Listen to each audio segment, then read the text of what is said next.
Hello everyone, పాపకి skit complete అయితే అయిపోయాక క్లాస్ రూమ్లోకి అయితే వెళ్ళిపోయింది. నెక్స్ట్ అయితే పాపకి డ్యాన్స్ ఉందన్నమాట. శారీ అయితే టీచర్ కట్టించిందంట స్కిట్ కోసము. ఇంకా అయితే ఫస్ట్ పిల్లలందరినీ అయితే టీచర్స్ వాళ్ళే గాగ్రా చోలు అయితే వేసి రెడీ అయితే చేసేసారు సాంగ్ కోసము.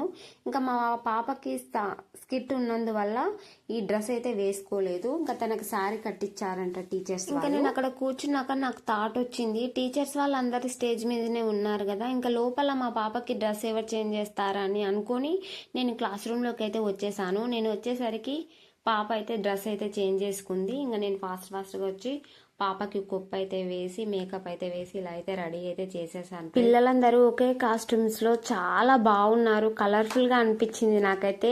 అందరూ చాలా క్యూట్ గా ఉన్నారు. ప్లీజ్ లైక్ చేయండి ఫ్రెండ్స్, కామెంట్ చేయండి. పిల్లలందరూ స్టేజ్ మీదకి అయితే వస్తున్నారు. ఏ సాంగ్ కి డాన్స్ చేశారో నెక్స్ట్ వీడియోలో చూడండి ఫ్రెండ్స్.